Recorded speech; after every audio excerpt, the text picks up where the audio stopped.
किसी भी नेता के लिए सियासत से सम्मानजनक विदाई का मतलब यह होता है कि बड़ी शालीनता के साथ वो अपनी हार को स्वीकार करे और सत्ता को प्रणाम करके वहां से निकल जाए। लेकिन मोदी जी के मामले में उल्टा है। पिछले कुछ दिनों में जिस तरीके से उनके पास रिपोर्ट पहुंची है कि इंडिया गठबंधन की सरकार बनने जा रही है, बीजेपी और उनके सहयोगी दल यानी कि एनडीए पूरी तरह से अलग थलग पड़ता हुआ नजर आ रहा है। इस बात के बाद बौखलाहट और तिलमिलाहट देखने को मिल रही है। ऐसे ऐसे बयान, ऐसे ऐसे भाषण और ऐसे ऐसे भाषा का इस्तेमाल मोदी जी की तरफ से किया जा रहा है जिसे सुनने के बाद भारत छोड़िए कोई भी देश का राष्ट्राध्यक्ष ऐसी शब्दावली का इस्तेमाल नहीं करता है, यह अब कहा जाने लगा है। लेकिन मोदी जी तो मोदी जी ठहरे। इस बार उन्होंने सीधे सीधे अखिलेश यादव और तेजस्वी यादव को धमकी दे डाली। जी हां, चुनावी मंच से उन्होंने ऐलान कर दिया है कि 4 जून को नतीजे आने के फौरन बाद ही एक राजनीतिक भूचाल आएगा 6 महीने के भीतर।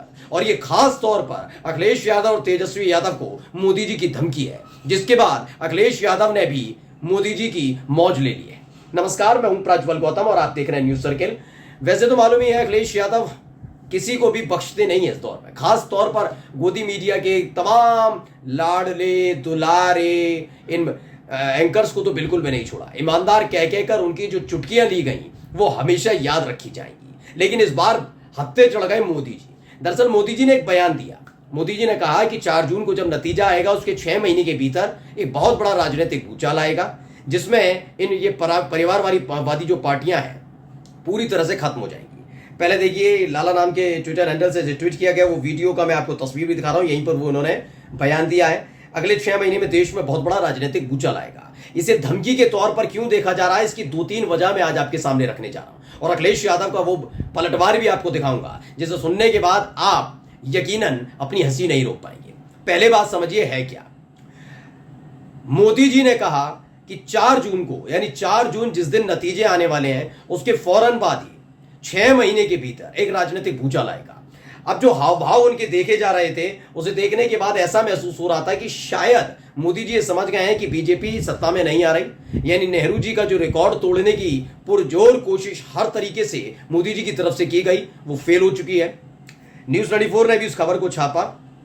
क्या लिखा है, 4 जून के बाद अगले 6 महीने में देश में एक बड़ा राजनीतिक भूचाल आएगा। यानी ये मान लिया जाए मोदी जी ने अब अपनी हार मान ली है। वो समझ गए हैं कि 7वें चरण में वो कुछ भी कर लें, हालत पस्त है। इसीलिए वो समझ गए कि इंडिया गठबंधन की सरकार आने जा रही है और उनका कहना था कि परिवारवादी पार्टियां बिखर जाएंगी। मैं इसको 2 मायने में देखता हूं। 2 इसके अलग अलग डायमेंशंस है। डायमेंशंस का मतलब समझिए कि 2 अलग अलग दिशाओं का ये बयान है।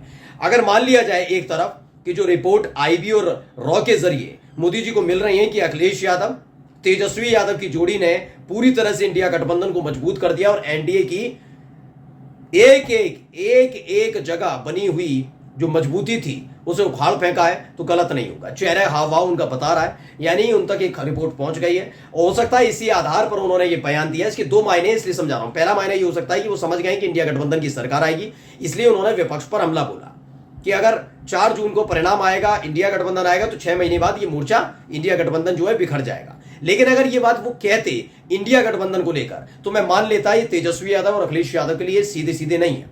दरअसल उन्होंने कहा कि इसके बाद परिवारवादी पार्टियां बिखर जाएंगी, यानी परिवारवादी पार्टियां जो है वो खत्म हो जाएंगी, बिखर जाएंगी। का मतलब समझिए कि 4 जून की तैयारियां बड़ी चल रही हैं बीजेपी की तरफ से, मोदी सरकार की तरफ से। कैसे चल रही है, पहले एक रिपोर्ट देखिए, खबर पढ़िए। इसमें लिखा आज तक में कि आर्मी चीफ मनोज पांडे को मिला 1 महीने का एक्सटेंशन, ओवैसी ने लगाया साजिश का आरोप। केंद्र सरकार ने थल सेना अध्यक्ष जनरल मनोज पांडे को 1 महीने का सेवा विस्तार दिया है। पहली खबर इसमें क्या है कि वो 30 जून तक इस पद पर बने रहेंगे। इससे पहले वो 31 मई को रिटायर हो रहे थे। लोकसभा चुनाव के बीच सरकार के इस कदम पर विवाद भी खड़ा हो गया है। लगातार लोग सवाल पूछ रहे हैं कि जब आप एक कार्यवाहक प्रधानमंत्री हैं, ऐसे में आप सेवा विस्तार कैसे दे सकते हैं। यानी 31 मई को इन्होंने पहले कैबिनेट बुलाई, बकायदा कैबिनेट बुलाई गई मोदी जी की तरफ से, और उसके बाद फैसला लिया गया कि 1 महीने का सेवा विस्तार दिया जा रहा है आर्मी चीफ को, मनोज पांडे को। यानी 31 मई को रिटायर हो रहे थे, लेकिन 30 जून तक। इससे जुड़ी हुई एक और खबर है जिसे सबके सामने नहीं रखा गया। वो खबर यह है कि जो इस देश का संसद भवन है वो आर्मी के हवाले कर दिया गया है। अब तक तो कयास लगाए जा रहे थे तमाम पत्रकारों के जरिए कि क्या एक बहुत बड़ा कदम अगर इनके पक्ष में रिजल्ट नहीं आता, यानी मोदी सरकार के लिए या बीजेपी के लिए के पक्ष में, इनके समर्थन में पूरा रिजल्ट नहीं आता, यानी इसकी सरकार बनने वाली नहीं होगी, तो क्या ये एक ऐसा कदम उठाने जा रहे हैं जो आज तक के इतिहास में कभी नहीं उठा। अभी पिछले 2-3 दिनों से इसी बात को लेकर चर्चाएं बड़ी जोर से चल रही थी कि ये हो सकता है, क्यों किया गया, सेवा विस्तार क्यों दिया, सेवा विस्तार तो दिया, संसद क्यों आर्मी के हवाले की गई, ये तमाम चीजें क्यों की गई। लेकिन उसका खुलासा खुद मोदी जी ने आगे आकर कर दिया। मोदी जी के मुताबिक 4 जून के बाद 6 महीने के भीतर राजनीतिक भूचाल आएगा। तो क्या मान लिया जाए कि 4 जून के बाद जिस तरीके से संसद को आर्मी के हवाले किया गया और आर्मी चीफ मनोज पांडे को एक्सटेंशन दिया गया है, क्या इस चीज का इस्तेमाल किया जाना है? क्योंकि देखिए ये बात तो स्पष्ट हो गई है कि एनडीए की सरकार बनने नहीं जा रही, बीजेपी की सरकार बनने नहीं जा रही। यानी ये सब नहीं होगा तो क्या जबरन तरीके से, जबरदस्ती से इस पूरे परिणाम को पलटने और बदलने की कोशिश की जाएगी? क्या वाकई रूस के तर्ज पर हमारा देश आगे बढ़ने की तरफ चल पड़ा है?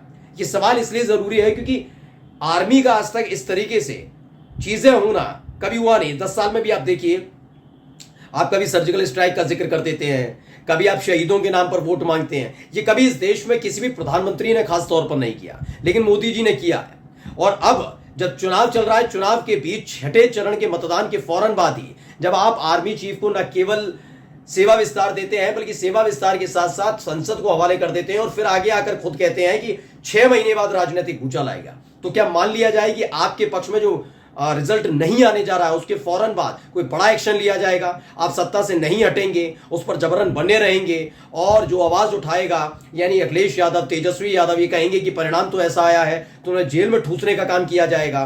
क्या ये तमाम चीजें इस देश के अंदर होने जा रही हैं?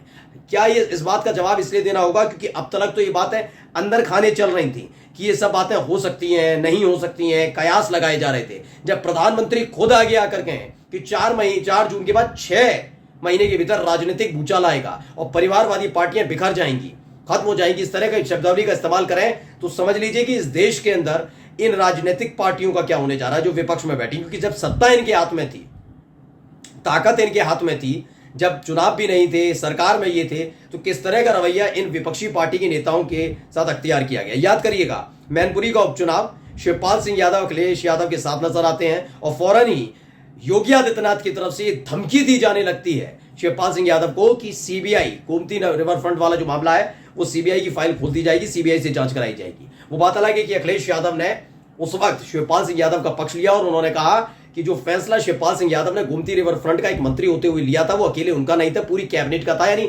सीबीआई जांच होगी तो पूरी कैबिनेट की होगी। इसके बाद तेवर ठंडे पड़ गए थे योगी आदित्यनाथ के। इसके साथ साथ आपने हेमंत सोरेन को देख लिया, जेल भेज दिए, अरविंद केजरीवाल जेल भेज दिए, मनीष सिसोदिया जेल भेज दिए, संजय सिंह जेल भेज दिए। आए दिन ममता सरकार में जो कैबिनेट मंत्री हैं उनके घर दरवाजे तक पहुंचती है सीबीआई, ईडी, इनकम टैक्स। तो यानी सत्ता होते हुए आप ये सब करते रहे। अब आप कैसे, जब सत्ता जा रही होगी तो आप क्या क्या कर सकते हैं अनुमान लगाया जा सकता है। फिलहाल मोदी जी के इस बयान ने नया पखेड़ा शुरू कर दिया है। नमस्कार।